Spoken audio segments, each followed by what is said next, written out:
In 1941, the American Locomotive Company received the most ambitious order in railroad history. Union Pacific wanted a locomotive so massive, so absurdly powerful, that an unknown worker in the Schenectady, New York shops chalked Big Boy on the front of the first one during construction. The name stuck, and ALCO delivered.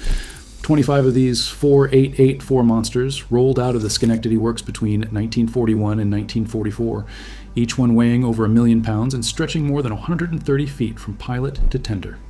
ALCO didn't just build Big Boy, they built the Challengers, the Hudsons, the Niagaras. For the better part of the 20th century, if you wanted the best steam locomotive money could buy, you went to Schenectady. But the company that built the most famous locomotive in history couldn't survive the era that followed it. By January of 1969, ALCO was shipping its final 2 locomotives out of a plant that once employed thousands. And today, the ground where Big Boy was born is covered by a casino. So what happened? How does the greatest locomotive builder in America go from constructing engineering marvels to complete oblivion in less than 3 decades? To understand that, we need to go back to the very beginning. The American Locomotive Company didn't start as one company, it started as 8.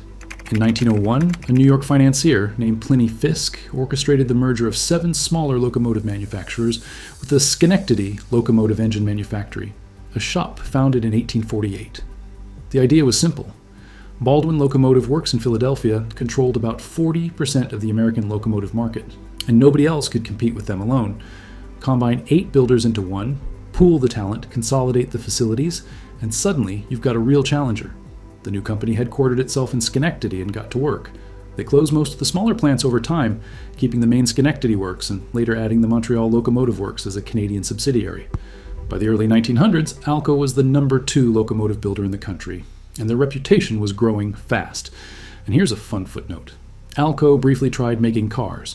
They launched an automobile subsidiary in 1906, won the Vanderbilt Cup race in 1909 and 1910, and even competed in the first Indianapolis 500 in 1911.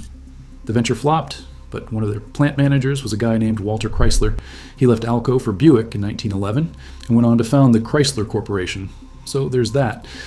But cars were a sideshow, locomotives were the business, and ALCO's steam era was nothing short of spectacular. For the New York Central Railroad, ALCO built the legendary Hudson 464, a locomotive so perfectly suited to passenger service that the railroad ordered 275 of them. The later streamlined versions, designed by Henry Dreyfuss, hauled the 20th Century Limited, arguably the most famous train in American history. ALCO also built a Niagara 484 for New York Central, a dual-service machine that represented the absolute peak of steam locomotive design. For Union Pacific, the work was even more dramatic. ALCO built the Challenger 4-664, a massive articulated locomotive designed for heavy freight across the western mountains. And then came Big Boy. The 4884 was specifically designed to haul freight over the Wasatch Range between Ogden, Utah, and Green River, Wyoming, without the helper locomotives that slowed everything down. It worked. Big Boy could produce over 135,000 pounds of tractive effort and maintain speed on grades that would stall lesser machines. During World War II, ALCO's Schenectady plant was running at full capacity, producing not just locomotives, but tanks for the Army. At one point, 6 Sadow's 200 workers were dedicated to tank production alone. The company built thousands of locomotives for the war effort, including 2 Toulouse-10 Nero decapods for the Soviet Union and specialized RSD-1 diesels that helped extend the Trans-Iranian Railway to bypass a German blockade of Allied supply routes. By 1948, ALCO had produced its last steam locomotive, 7 2-8-4 Berkshires for the Pittsburgh and Lake Erie Railroad. The tender shop had already closed, and those tenders had to be subcontracted to Lima Locomotive Works. The age of steam was ending. But here's the thing. ALCO should have been perfectly positioned for what came next, because ALCO wasn't some stubborn steam holdout that refused to see the future. They were actually one of the first companies to embrace diesel technology. Way back in 1924, ALCO partnered with General Electric and Ingersoll Rand to build the first commercially successful diesel-electric switcher, sold to the Central Railroad of New Jersey. In 1929, they bought McIntosh and Seymour, a diesel engine manufacturer, to bring engine production in-house. By 1940, ALCO had a full catalog of diesel switchers on the market, including the S1 and the pioneering RS1, which was the world's first true diesel road switcher. That locomotive type, the road switcher, is the basic configuration that every modern locomotive still follows today. ALCO invented it, so they had the head start. They had the partnership with GE. They had the engineering talent, and they still lost. The real damage started with one engine, the 244. In 1939, General Motors' Electromotive Division demonstrated the FT, a diesel locomotive that proved diesels could handle mainline freight service. The entire railroad industry took notice, and the race for the post-war diesel market was on. ALCO needed a big, powerful engine to compete with EMD's reliable 567 prime mover. Their existing diesel engines were fine for switchers, but too small and too slow for mainline road locomotives. So ALCO developed the 244, a V12 and V16 diesel engine designed for the new generation of road locomotives. The problem was that ALCO's management decided the engine had to be in production by the end of 1946 to capture the post-war diesel boom. Development started in early 1944. The first engines were being tested by late 1945.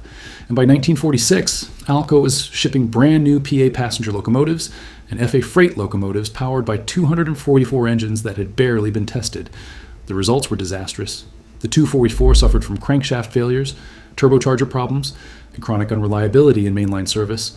Railroads that bought PA and FA locomotives found themselves dealing with constant breakdowns while their EMD-powered competitors ran for months with nothing more than routine maintenance. The distinctive black smoke that poured from ALCO diesels, caused by turbo lag and incomplete fuel combustion, earned them the nickname honorary steam locomotives from fans. Railroad accountants were less charmed. Union Pacific, one of ALCO's most loyal steam-era customers, started ordering exclusively from EMD. And when an ALCO representative asked why UP's 1953 diesel order didn't include a single ALCO unit, the railroad's response was blunt.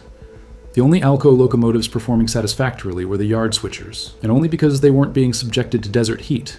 That's a brutal assessment from a railroad that had trusted ALCO to build Big Boy just a decade earlier, and that reputation damage opened the door to the real killing blow. In 1953, General Electric looked at the 244 debacle and decided they'd had enough. GE dissolved their decades-long partnership with ALCO, citing dissatisfaction with ALCO's inability to develop a reliable replacement engine. This wasn't just a breakup. GE took the gas turbine electric locomotive program they'd been developing with ALCO and started building their own locomotives, first for the export market, then for domestic railroads. ALCO's former partner became its direct competitor. Think about what that meant. ALCO had relied on GE for traction motors, generators, and electrical systems for their entire diesel locomotive program. Now they had to source those components elsewhere while simultaneously competing against GE's resources, manufacturing capacity, and engineering talent. It was like losing your best engineer and having them open a shop across the street. ALCO did eventually develop a better engine. The 251, introduced in 1956, was a vastly more reliable prime mover that addressed most of the 244's problems. The company offered to re-engine existing FA and PA locomotives with the new power plant, but the damage to their reputation was already permanent. Railroads that had been burned by the 244 weren't interested in giving ALCO another chance, not when EMD and GE were both offering proven, reliable alternatives. In the early 1960s, ALCO launched the Century Series, a new generation of locomotives designed to compete with EMD's second-generation models and GE's new Universal Series. The Century locomotives were equipped with the reliable 251 engine and featured modern design improvements, but the sales numbers told the real story. ALCO's C425 sold 91 units. EMD's comparable GP35 sold over 1,300. The C636, ALCO's last attempt to build a competitive high-horsepower locomotive at 3,600 horsepower, was toured around North America as a demonstrator. It broke down repeatedly on the road, cementing the company's reputation for unreliability at the worst possible time. By the mid-1960s, third place in the locomotive market was an impossible position. ALCO didn't have EMD's market dominance and reputation for reliability. They didn't have GE's financial muscle and customer support network. In 1964, the Worthington Corporation acquired ALCO, and then Worthington merged with Studebaker in 1967. The new corporate parent took one look at the locomotive division's finances and started cutting. Production at Schenectady dropped from around 200 locomotives per year to just 70 in 1968. A canceled order from Pakistan for 60 locomotives made things even worse. Layoffs gutted the workforce. By early 1969, only 1,100 employees remained at a plant that had once been a small city. In January of 1969, two T6 switchers rolled out of the Schenectady works, bound for the Newburgh and South Shore Railroad. They were the last locomotives ALCO would ever build. After 120 years of continuous locomotive production at Schenectady, the line was dead. The community was stunned. The local union president heard the news from a reporter. The Chamber of Commerce president called it the result of a continuous and difficult struggle for efficiency against competition. ALCO's locomotive designs were sold to the Montreal Locomotive Works, which continued building them under its own name until 1978. The diesel engine business went to White Motor Corporation and eventually ended up with Fairbanks Morse, which still manufactures ALCO-designed engines today. And the Schenectady plant itself? The buildings stood for decades, slowly deteriorating. The last structures were demolished by 2019. Today, the 57 acres where ALCO once built the largest and most powerful steam locomotives the world had ever seen is home to the Rivers Casino and Resort. Slot machines sit where Big Boy was assembled. That's either poetic or depressing, depending on how you look at it. But here's the part of the story that doesn't get told enough. ALCO lost the American market, but they never really died. ALCO-designed diesel locomotives are still the backbone of Indian Railways, one of the largest rail networks on the planet. They run commercially in Pakistan, Argentina, Sri Lanka, Australia, and New Zealand. Preserved ALCO steamers operate on tourist railroads and heritage lines across North America. Union Pacific 4014, the restored Big Boy, still runs excursion trips, drawing thousands of spectators wherever it goes. And of course, Union Pacific 844, an ALCO-built FEF3 delivered in December of 1944, has never been officially retired. It's the only steam locomotive on a Class 1 railroad's active roster, and it's still running excursion trips today. The machines outlasted the company that built them. That's probably the best tribute any locomotive builder could ask for. If you want to see how one of ALCO's greatest creations is still running today, that video is on screen now. Subscribe for more railroad history.